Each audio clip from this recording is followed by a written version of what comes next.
we're going through all of the incidentals, the background stuff. So we're going to be talking about things within the sanctuary, church architecture, stuff like that. And then once we get through this handout, however long that takes, then we're just going to go through the liturgy and explain kind of the history behind all of the parts and what we're doing in our worship services and why. Josh and Megan, I just completely spaced on your last name, sorry. Mark, you know, start with an A. I think this is your first Bible study with me. So the way my mind works is everything is connected to everything. So I'm like that high school teacher where the class wants to see what kind of weird tangents they can get him onto. So you do it by yourself. Yeah. I'm usually to blame. Sometimes Lloyd makes it happen. So if we start out over here and then all of a sudden we're over here, that's just par for the course with me. Sorry, but whatever questions pop into your head, feel free to ask them, because I want to facilitate discussion and make sure that questions get answered, because that's why we're here. So we wrapped up talking about incense last week, which on your handouts is phrase, can we get some smells with those bells? So we'll be starting on the sacraments today, but before we go back into the handout, somebody had brought up the question of empty crosses versus crucifixes last week, so I thought we'd start off with a detour talking about that. So the difference, obviously, is a crucifix has a Jesus on it. We call it the corpus, just as Latin for body, but it has the body on the cross instead of just being an empty cross.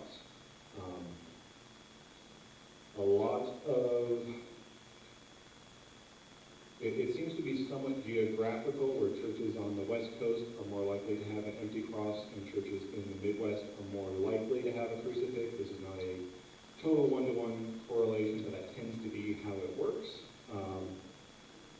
My theory on why that is just because, when the Lutherans came to America, they settled in the Midwest, and it took them a while to get out to the West Coast.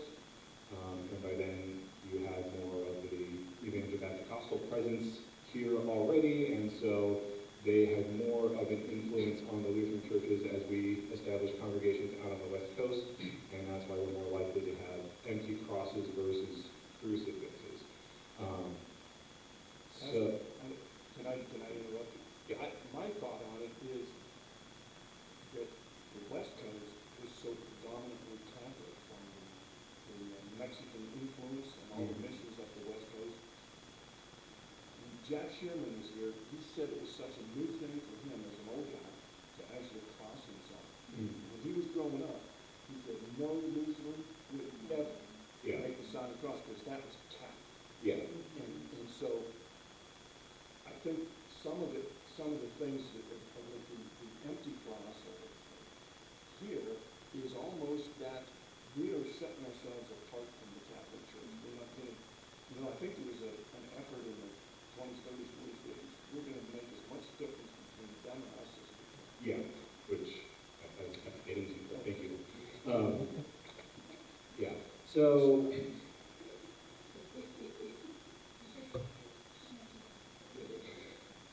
when I was growing up, I would often hear the explanation, that the Catholics keep Jesus on the cross because they want to remind everyone that Jesus is mad at them, and they put him on the cross, and so now you need to beg for forgiveness because Jesus is angry with you, and so you need Mary to intervene, and all of that. But we have an empty cross because Jesus was raised from the dead, so we don't want to think about it. Is that kind of what we've all heard before, probably? Yeah. So I think that's sort of the mindset that goes into it. So we need to address that too. So the whole empty cross thing, we have to go way back into church history, into I want to say around 600, 700 AD, if I'm remembering correctly, but don't quote me on the dates because I never remember dates. But this was either the 6th or the 7th ecumenical council, I think the 7th. So this was the very last ecumenical council, I think it's the second. I think it's the sixth council, the second to last council before you have the Great Schism and split into the Western Church, and we no longer have any councils where the entire church comes together to discuss something. But people were debating the idea of iconoclasm, fancy word, which basically means no imagery of people in the church. Because they're reading the second commandment very literally. It says, "You shall not have any other gods, or make unto yourself a graven image." So you have this belief that any kind of picture of a human counts as a graven image. Therefore, we can't allow that in our churches. So we're not allowed to have icons, which are paintings of the saints for inspiration.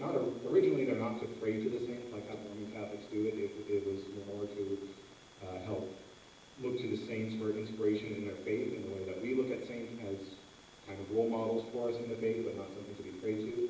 But the iconoclast said, no, we can't have pictures of the saints in our church. That's a graven image.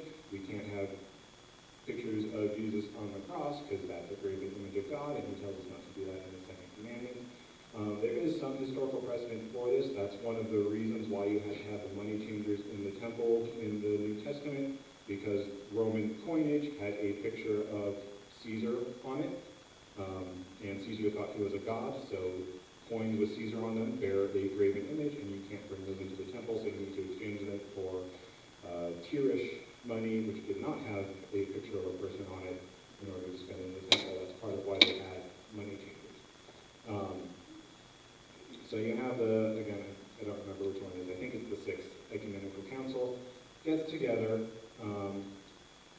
and they conclude that while in the Old Testament you were not to make any graven images, because that was how idols were a way to exercise power over a god, sort of like a voodoo doll system, and so making images of God would be a way for people to try to have power over God. And so you couldn't do graven images in the Old Testament. But in the incarnation, Jesus actually gives himself a form that could be seen by people. And so because God has now given us an image by which people could see him, as Jesus says, if you have seen me, you have seen the Father, that was God's tacit approval to us to actually make religious art now. Because God has given his image into the world, so we are allowed to recreate that image. Not to try to exert any kind of control over God, but to help us recognize that our God became incarnate and walked among us. And so after that council, it becomes officially decided by the church, all right, we're allowed to have religious art, we're allowed to have icons, we're allowed to have crucifixes. They're not graven images anymore. And so throughout church history, we have crucifixes again. And then the Reformation comes along. And like I said, when the Reformation starts, it splits into two camps pretty quickly. You've got Luther, who's trying to actually reform the church, take out the bad parts, but keep all the good parts. And then you've got the Reformed, mainly Calvin and Zwingli, who want to throw everything out and try to build it all back up from the ground up without the church tradition or history necessarily there.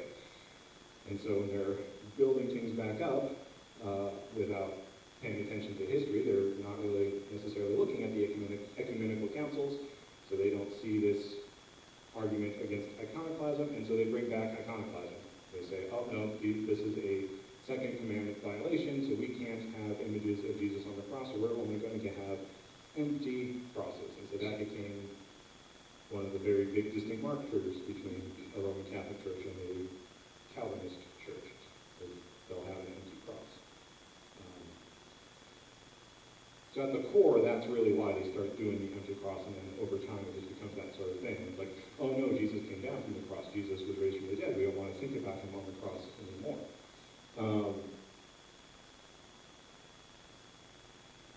The reason I think it's good to have crucifixes is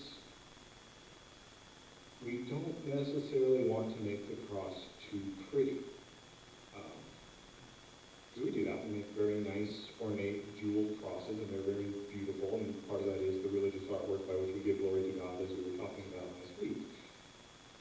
But at the same time, we need to remember the cross is an ugly, torturous, barbaric instrument of execution on which we killed our God. And all you see is the nice and pretty cross, trying to get to Easter without having to confront the reality of Good Friday. Paul didn't say, I preach the cross. He said, I preach Christ crucified. And so Christ on the cross is really where law and gospel meet. Because it's through his death on the cross is paying the wages of sin and our inability to keep the law. And, death is part, when you're confronting death, you're confronting the law because it's the breaking of the law that causes death. But it's also where the gospel is happening, because by his wounds we are healed. His death on the cross is how the gospel is made available to us. And so when we're confronted with Christ on the cross, we're seeing where law and the gospel meet. And while, yes, we do have the assurance of the forgiveness of sins, and we do recognize that he was raised from the dead, and we don't believe in angry Jesus who's constantly judging us and trying to make us feel bad for putting him up there, we don't want to lose the sight that he actually did die on the cross. We don't want to make it just a nice, pretty image that we can look to for reassurance because it looks so nice and pretty. We should have that mixture of, oh, he actually died on that thing for me. Maybe I should approach it with some humility as well. Am I still making sense? Okay. So is that any questions on that? Quick comment. I had a discussion with a friend of mine who just kind of came out of the blue with an empty cross. How dare people go and put Christ on the cross? He's not on the cross. He's down off the cross. And kind of set me back with I look at it as, my point was, do they actually, in other places, do they preach the harshness of the crucifix? That those other churches have the crucifix, how dare they? Yeah. Maybe, again, you do have issues with gospel reductionism in churches where people want to reduce the Bible just to the gospel. They don't want to have the law leading up to the gospel. And so again, they're trying to get to Easter without having to confront Good Friday first. And so they want to have the message of forgiveness and grace, and those are all wonderful things. I'm not trying to badmouth them. But if you don't have the confrontation with sin in the first place, then they lose their meaning. The gospel isn't as sweet without the harshness of the law. So if I go up to you and I say, you're forgiven of all your sins, but you don't think you've committed any sins, what does that mean to you? But if I can say, hey, you've done all of these sins and you deserve eternal condemnation, but Jesus died for you so that you don't have to bear the penalty for them, now it's a reassuring message. But gospel reductionism doesn't want to look at the law because that makes people feel bad. It's not super sensitive. We just want to teach love and acceptance and happiness and joy. And so we'll have an empty cross so that where people don't have to confront the ugliness of it. We'll just see the beautiful afterness of what happens without confronting how we get there. They may not realize that's what they're necessarily confessing, but that, in my opinion, that's the underlying philosophy behind the whole thing. That, yep, makes sense. There's also the movie, Mel Gibson, Guilty Passion. Yeah. A lot of people condemned that. They said it's way too graphic. But, that's what it was. Yeah. I mean, you watch that. I've got the DVD. I watch it every once in a while just to remind me what Jesus actually meant by his words. Mm-hmm. It needs to be graphic to really tell us what really happened. And Yeah. what means to that love. Yeah.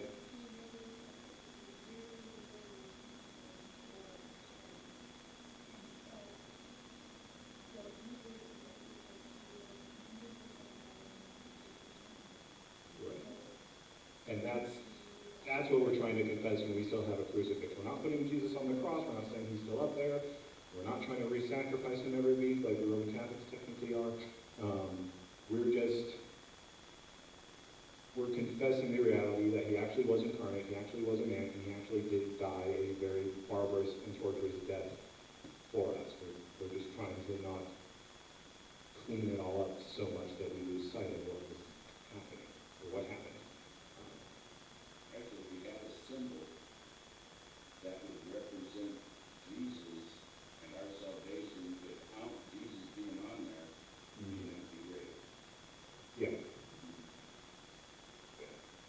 And some churches, I know my home church back in Phoenix does this. Some people try to make a compromise where they'll have a crucifix, but they'll have him crowned in glory on the cross. So if you want the fancy Latin I'll give you two Latin terms. So there's Christus Vicar and Christus Victor.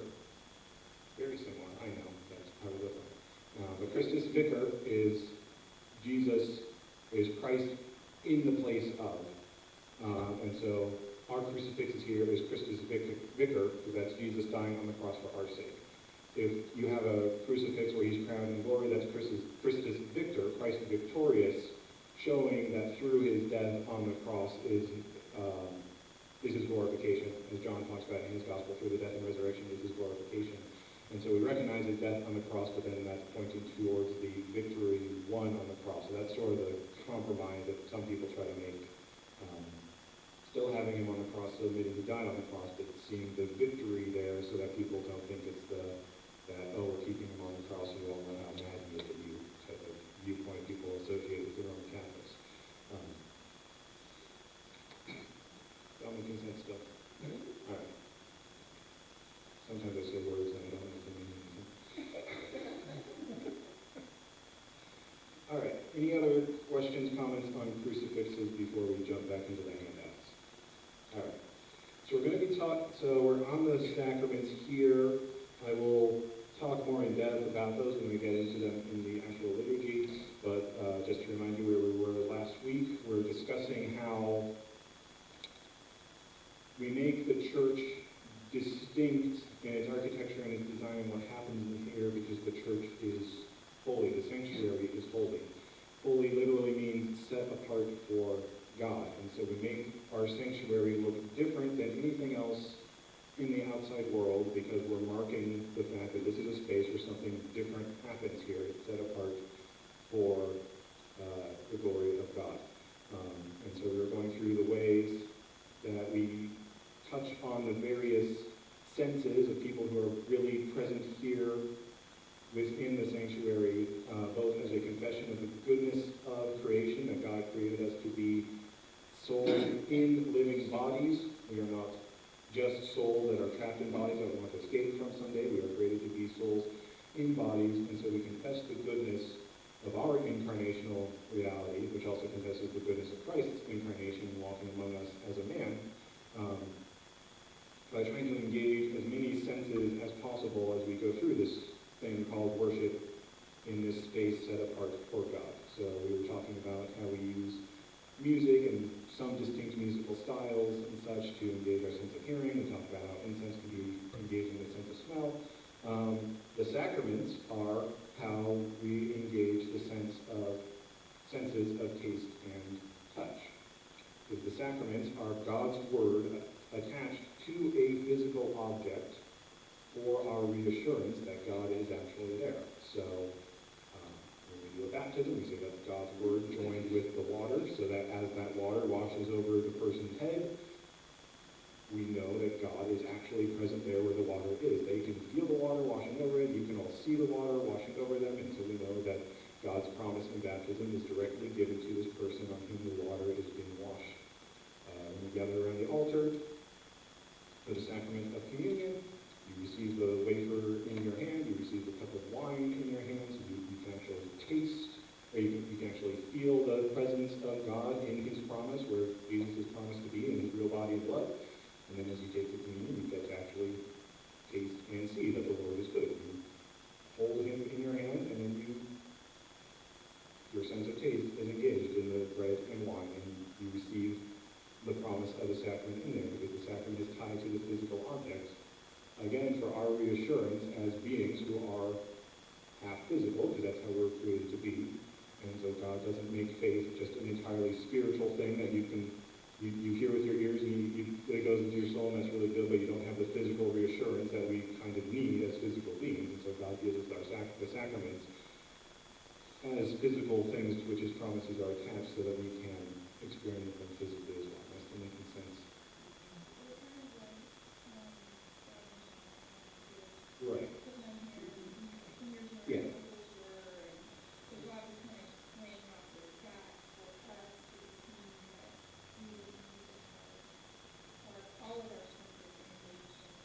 Right.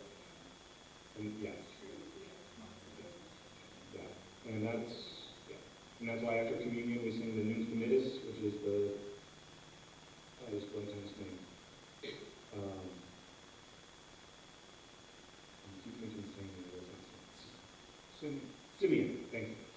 Song of Simeon, after when Mary and Joseph bring baby Jesus for the rite of purification, and Simeon is there, who has promised that he would not taste death until he saw the Lord Savior. He's able to hold Jesus and rejoices. He hands her back to Mary, and then he goes along singing, Lord, now lettest thou thy servant depart in peace according to your word, for your word has been fulfilled. For my eyes have seen the salvation which thou hast prepared before the face of all people, a light to lighten the Gentiles and the glory of thy people Israel. So Simeon held Jesus, beheld him with his own physical eyes, and then he goes away praising God that he has now seen and held the Christ. And so when we come up for communion, where we see and hold the Christ in his bread, in his body and blood, we then sing that same song, that we have beheld and held Jesus physically. That's our physical reassurance for the physical aspect of our creation. Is that making sense? Okay, so now we're going to talk about church architecture and the places of the building. So we start with the narthex. That's what we call our entryway. Excuse me. So when you walk into the church, you first come into the narthex. So you've entered the church, but you have not yet entered the sanctuary. So historically, this kind of ties into how the temple was designed. So the temple had three courtyards. You had, on the outside, you had the courtyard of the Gentiles, where Gentile converts to Judaism could gather in the court of the Gentiles, but they couldn't come any further because they were not biologically Jewish. And then within that, you had the holy place, and that's where the Jews would gather for their services. And then within that, you had the Holy of Holies. That's where the Ark of the Covenant would be. And they had the Ark of the Covenant. That's the place that only the high priest could enter on the Day of Atonement to offer the sacrificial blood to the Ark of the Covenant for the forgiveness of all the people. And so we sort of have the same three-part system in our church. So we have the narthex out there, and then we have the nave, which is the part of the sanctuary where we are now, and then we have the chancel where only the pastor and the assistants go. So that's, if we're looking at this as an analogy to the temple, the narthex is the court of the Gentiles, the nave is the holy place, and then the chancel is going to be the Holy of Holies. So what we have in the narthex then, in a place that's within the church but not yet the sanctuary, if we compare that to the court of the Gentiles, that's where anyone can go.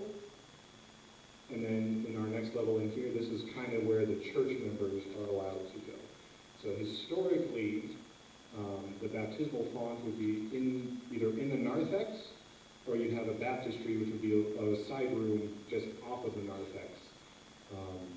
But the symbolism for that is that baptism becomes the entry point into the church. So anyone can gather into the narthex, and then as you're baptized, you're welcome into the nave as a member of the church.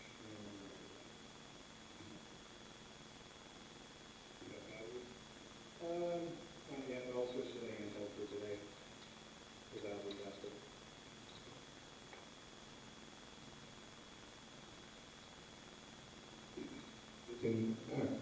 Good thing that didn't happen during the service, because that's really awkward.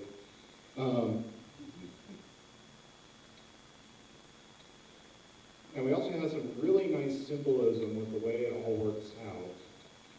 Because the narthex technically is the back of the church. Because up here is the front of the church, so obviously back there is the back of the church. But you come in the front doors to get into the narthex. So you come into the main front doors, and all of a sudden you're in the back of the church. So you have a great reversal right there, where the first have now become last, and as you're leaving, the last become first, as we instantaneously swap between front and back of the church. So that nowadays, the narthex is usually where we put our bulletin boards and our announcements and everything. Again, kind of tying into that historical reality of the temple, because the court of the Gentiles is where you had the stuff kind of related to the temple, but not the holy sacred things of the temple. That's why that's where the money lenders are. That's where when they're selling the animals for the sacrifices, they do it out in the court of the Gentiles, because it's related to temple stuff, but it's not within the temple proper. So stuff that's related to the church, but not part of the church proper necessarily, we keep it in the narthex. Again, I'll make the announcements there, because that's where everyone is allowed to go. And I'm not going to check your baptismal papers before I let you into the sanctuary, but that's kind of the confession behind it. That all makes sense. And I'm sorry, I forgot to look up what the word narthex actually means, so someone can Google that, I don't remember. But coming in from the narthex after you've been baptized and become a member of the church, and you get to come into, we tend to just call this the sanctuary, but the proper term is the nave, which you maybe guys should probably recognize a similar root word there. So nave comes from navis, which is Latin for ship. Historically, a lot of times the nave is designed to look like the inside of an upside-down ship. So if you kind of think classic A-frame churches, you have everything's kind of going up to a point, like at the keel of the ship. You tend to have big exposed beams like the inside of the ship. And that's because we have a lot of ship imagery within the Bible. You know, Peter, James, and John were fishermen, and then they're made fishers of men. Jesus demonstrates his power over creation by calming the storm while he's in a boat. And you've got Noah's Ark, where the faithful people are carried within a boat so that they survive the storm when everyone else drowns, which Peter then ties to baptism in 1 Peter 3. He compares Noah and his family being born on the waters to safety as a way to visualize how the waters of baptism carry us to safety. And so if you become a baptized member and you come into the sanctuary proper, you're entering the ship of the faithful who will be carried through the storm to safety. Is that why the inside of the church there's 6 sides? So the inside of this church would be the 6 people. There were 8 people in it. Yeah, yeah, They left 2 sides. Need to redesign. yeah. But it's not uncommon to find churches will have an octagonal baptism font in recognition of the 8 people in Noah's Ark and that connection that Peter draws. So yeah, if you want to be technical, everything from the rail to the back wall is the nave, even though we're not necessarily designed like the inside of the ship. But historically, that's how churches were designed. All right. Any questions on that? Oh, yeah? I was in England for 2 years, and the architectural of the cathedrals there are in the shape of a cross. Yes. It's very comforting because of this, the area is narrow, goes wide, and then it goes narrow again. Yes. Exactly. As the basilica format becomes the architectural main thing, basilicas tend to be laid out in the shape of a cross. It was kind of sort of an accident that they could twist into a purposeful design. So churches were kind of a long hall format, sort of they basically adapted the public forum architecture because that was a really good way to have somebody in front have their voice carried to everyone in the back because the design worked where the space behind them would kind of create an echo chamber that would carry the sound forth. And then as churches became more ornate, they were like, oh, we need some side chapels where people can go to private meditation and prayer. So they would build one church, they'd build a little side chapel called a sept, and then they're like, oh, we kind of got a cross going here, so we'll build another side chapel on the other side, and oh, look, it's a cross. So that's not an uncommon design either. The sanctuary at the seminary in St. Louis has that cross shape to it. So you have the pews are all facing the altar, but then there's little side chapels on either side, so if you get a bird's eye view of it, it looks like a cross. And there was no need for microphones. Right. The acoustics in those churches. Yes, they had all hard surfaces, so things would echo, and the officiant would be chanting, so it carries better and it's easier to understand. We would go to Evenston. My mother came to England twice, and Evenston was the young kids singing. And it was just very nice service. Yeah.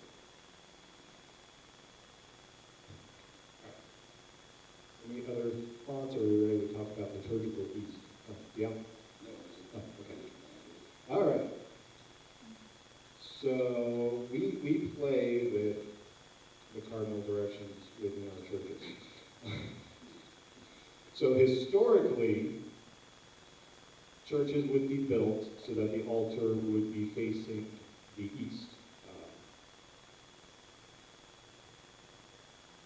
Largely because churches have been built in Europe, so Jerusalem is to the east. And so we're confessing that's where Jesus actually walked, and so they have churches facing the east. The sun rises in the east, and if Jesus is the rising sun, we want to be facing him when he comes. The tradition is that when Jesus comes back, he's going to come back to Jerusalem, which will be to the east, and so if we're facing east, we're already watching out for his return. And so they would always design churches so that the altar would be facing east. So as you're sitting in church looking forward at the altar, you're facing the east, getting ready for Jesus' return. Cemeteries would be laid out so that people's feet would be pointing to the east. So when the resurrection of the dead happens and they pop up, they're looking straight at Jesus. They don't have to turn around first. And that was really cool. But then modern architecture comes along and modern city planners come along, and sometimes it just doesn't work for a church to be built facing east. Sometimes with the way Main Street is and the parking lot layout, the church actually has to be facing west, just because that's how the logistics work out. So we came up with this idea called liturgical east. So even regardless of how your church building is built, this is just considered east. So I think for us this is like southwest or something, right? North, that's not as close.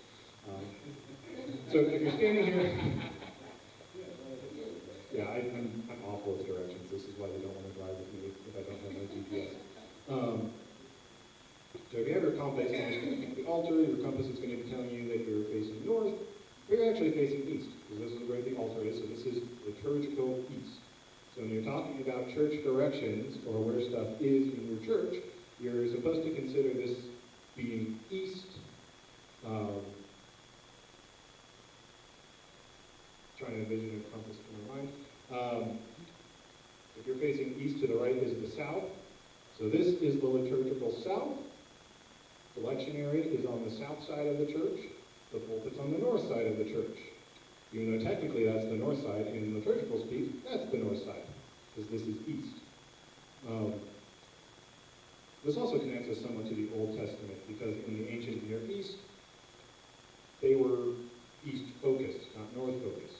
Because if you don't have compasses, you tend to go with the sun to know what the direction is, and the sun goes east-west, so you're going to orient yourself to the east rather than the north. So the Hebrew word yamin, from which we get Jamin, from which we get Benjamin, means either right hand or south. Because if you're facing east, to your right is south. So Benjamin means the son of the south, or son of my right hand, because they're Eastern oriented. And so we make our churches Eastern oriented. Is this all making sense? You're not going to get lost in the sanctuary now that I've changed the directions on you. Did it really say that Jesus will come in the east? I always think of his return as being all-encompassing. It is all-encompassing, but because we have these motifs of him being the light of the world, him having the glory of the sun, and the sun rises from the east, is just kind of a church tradition. We'll see him coming from the east. And it's going to be all-encompassing. The whole world's going to know. I don't think it's going to go by time zones where like, Jerusalem undergoes Armageddon, and then 12 hours later it hits America. But just that imagery of him being the sun, being the light of the world, we just, as a tradition, we think of him being east. And again, we're facing east because that's where Jerusalem is, that's where he walked incarnate, that's where the church was born, and so we're also confessing that and orienting ourselves toward the east. That making sense? All right. We're going to talk about that more when we get to the altar. So if you were building a church in India, would it be liturgical west? So I just think, We can go around. Yeah.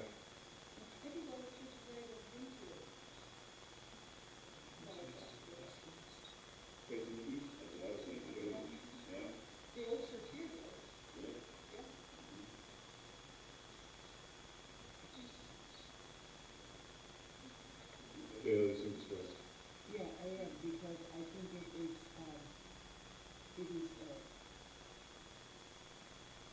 takes away from the fact that we say we have to do it this way. It takes away from the fact that God can do whatever he wants to, and Jesus will appear to everyone. So it doesn't matter what direction. You're just saying in churchy terms, we always say that east. I've never heard that before.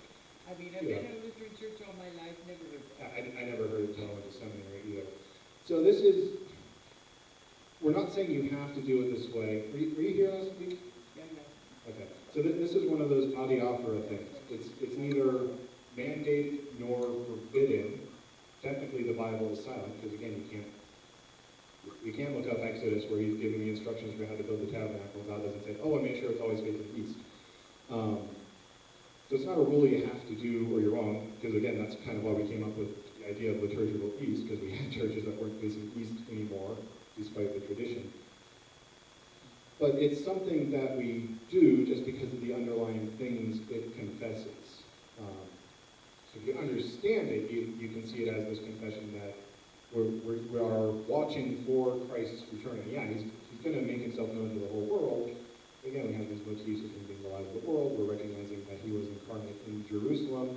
That might be where he actually physically comes back, depending on how literally you want to read the book of Revelation, because the hill of Megiddo is just outside of Jerusalem. And that's where we get the word Armageddon. Is the Hebrew word for the Megiddo is Ha-Megiddo, Armageddon. It's pretty easy to see how that happens. So yeah, it's not mandated. They're not going to say you're not a valid church because you're not facing east or because you don't call your altar liturgical east. But it's just one of those underlying things we can do to confess the incarnational reality and our expectation that he actually is going to come back. And there's going to be some more symbolism that comes off of liturgical east as well, which we'll talk about. We might get to it today, but it's probably going to come next week. Yeah, it's not a mandate, it's just a church tradition that's built up over time, and it is confessing something, so I'm just trying to let you know what it's confessing. Does that help?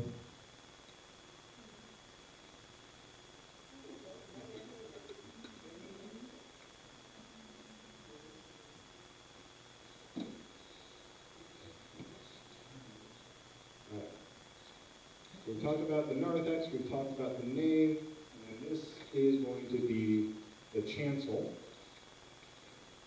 which comes from the word cancelli. Hopefully I'm pronouncing that right. I think it's Latin, but I don't know for sure. Which means screens. Because originally, where we have railings here, there would be like large screen panels that could be opened and closed to kind of mask off the altar from the nave. I believe Eastern Orthodox is still really big on this because the Eastern Orthodox love when things are a mystery, and so they want to keep communion mysterious, and so they will close the screen so that people don't actually see the altar during the institution and the consecration of the elements, because they're keeping it a mystery for people.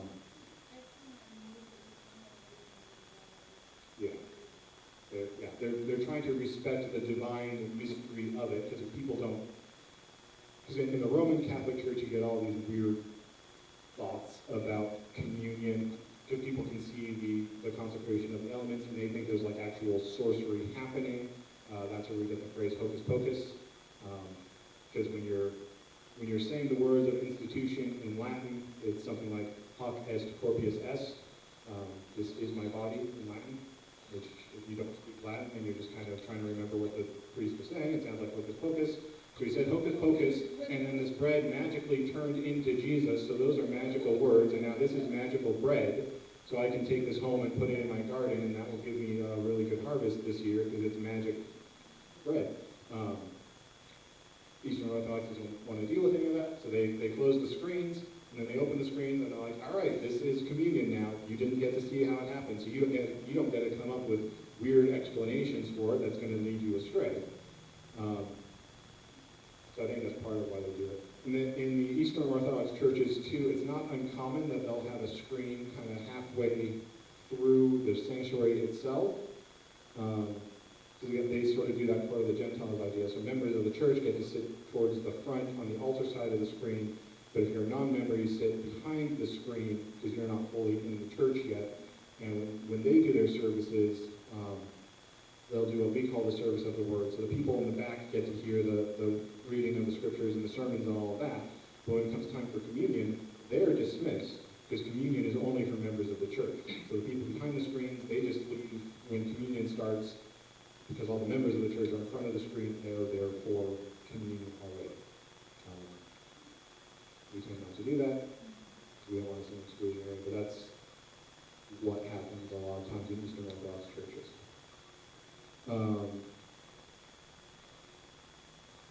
But we still have, like, we have the railing here, so we do demarcate that this is a separate portion of the church in some way.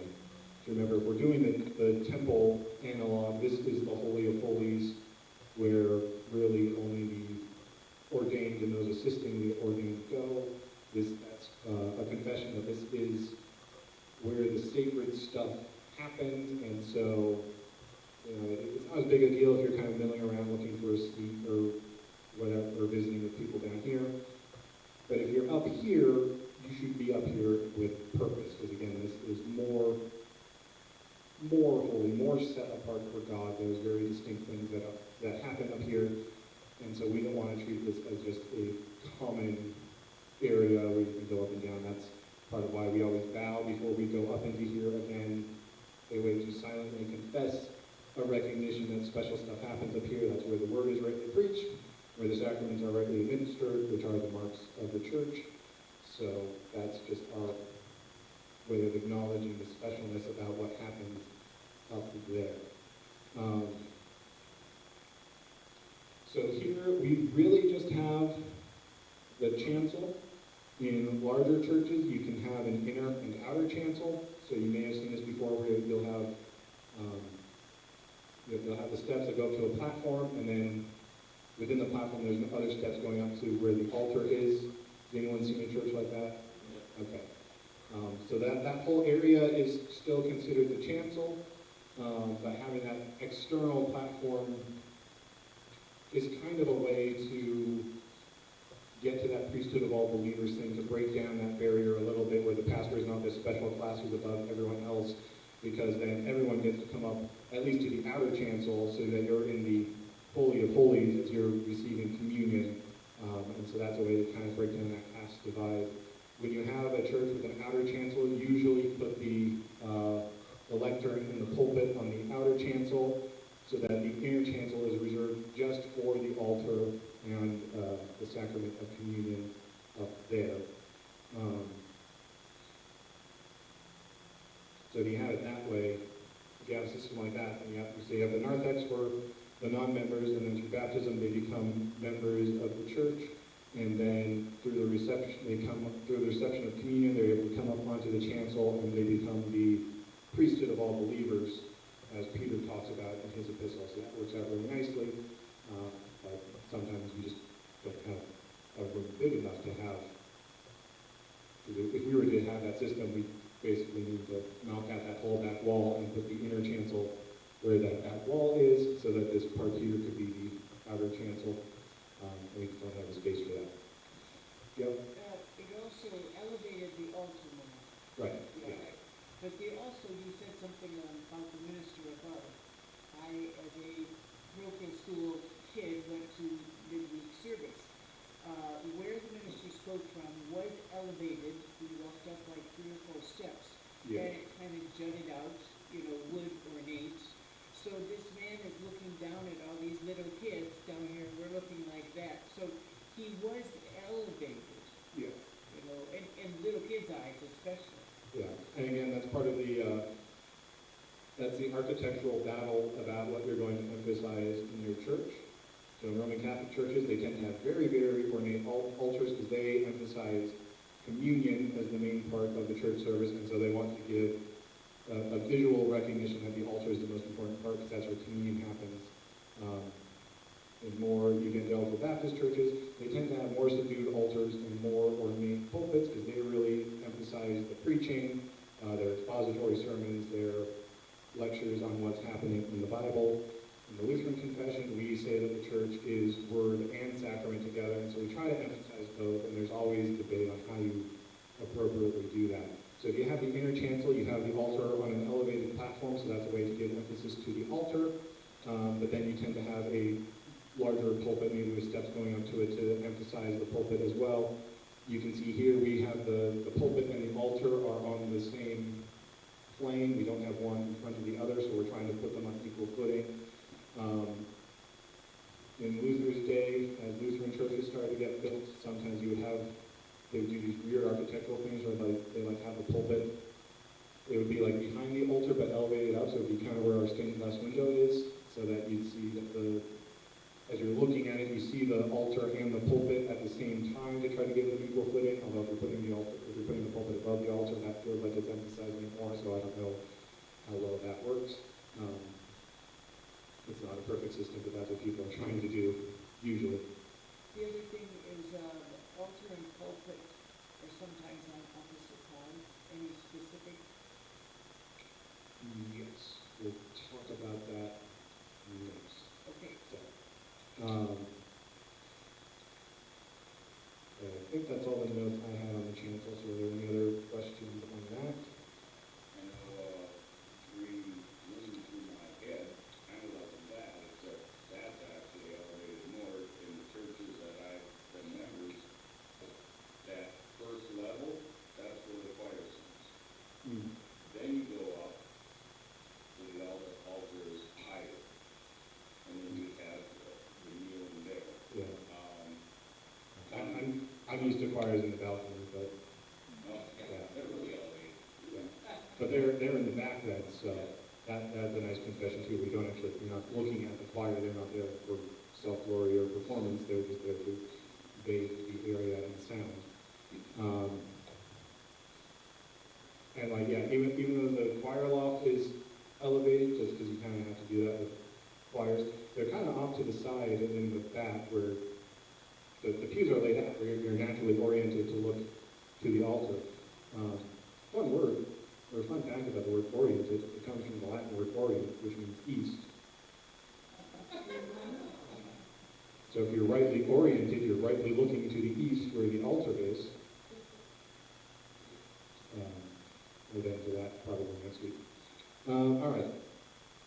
So in our chancel, if you're in a larger church, the outer chancel, you have the lectern and the pulpit, which are where the word is read and preached.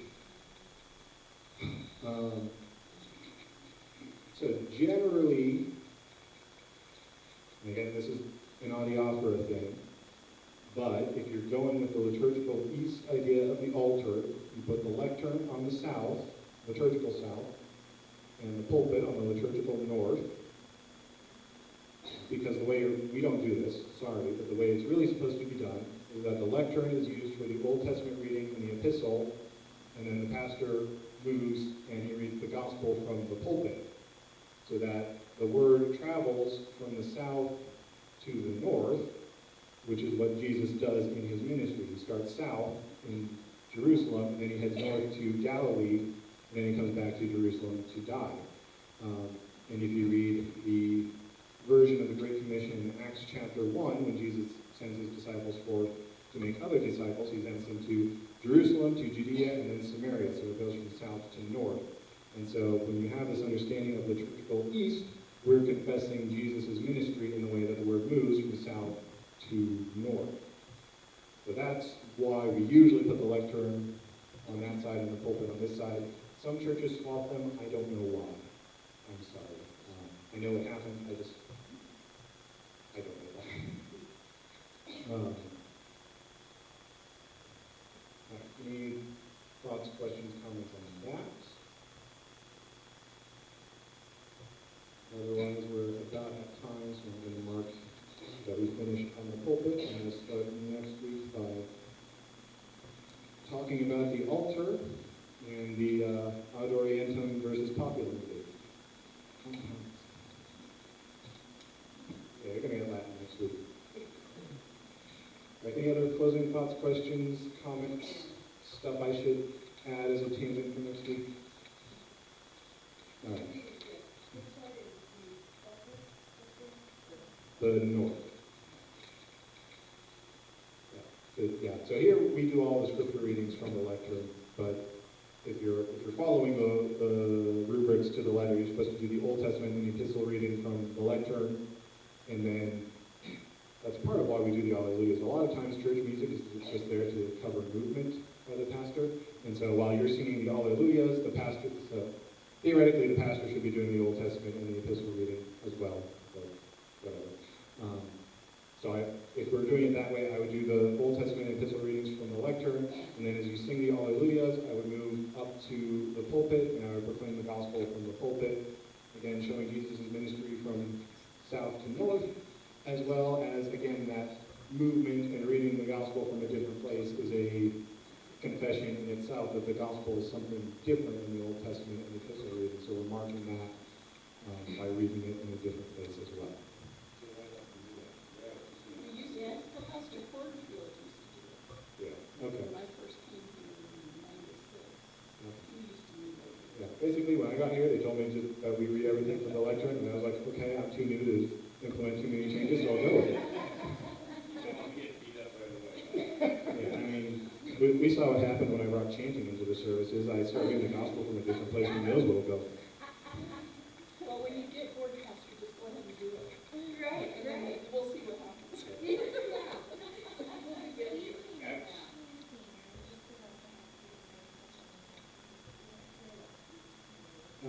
Sure. Okay. So there's a couple reasons. The purely practical reason is just that in an age before sound systems, chanting carried better.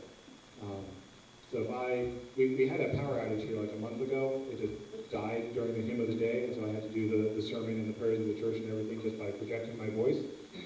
And I was very tired and couldn't talk for the rest of the day after that. That's hard work, especially if you're not used to it.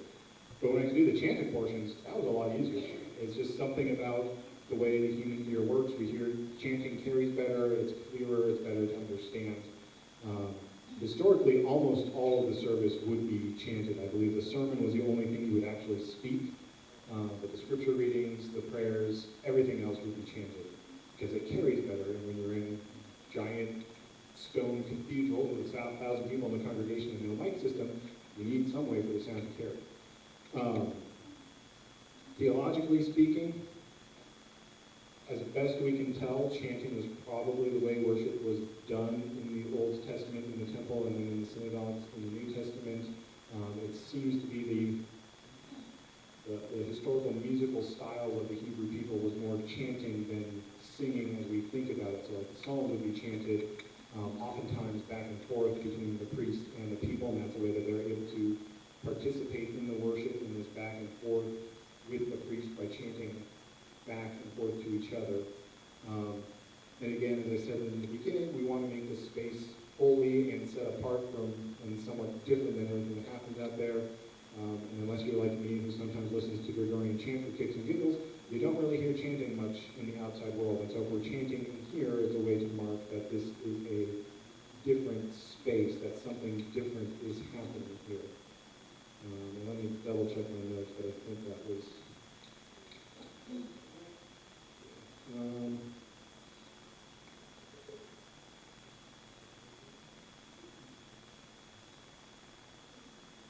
yeah, so, and if you look through church history, chanting was just the norm. It doesn't really stop being a thing until you get the anti-Catholic reactionary stuff in the 1800s and 1900s, because suddenly, oh, the Catholics are chanting, so we need to not chant to mark ourselves as different from them. Which the Lutherans did too, but we started to bring it back. I think the early 1900s, like 1920s, 1930s, we started bringing it back. Yeah, just historically, that's how the church always did it. Not chanting was more of an innovation than chanting, really. Yeah. Again, it's an audiopter thing. It's not mandated. You don't have to chant or you're not doing it right. But I like it. Yeah. Oh, answer? Okay. All right, we're past time, so let's pray. I'll pray us out, and then I'll get ready for the service. Okay. Heavenly Father, we thank you for the gift of the church and for its rich and wonderful history in the way that we worship, and we thank you for this opportunity to dive into that a little bit more, to better understand the things that are happening in the background and what we're confessing in the practices that we enact through our worship.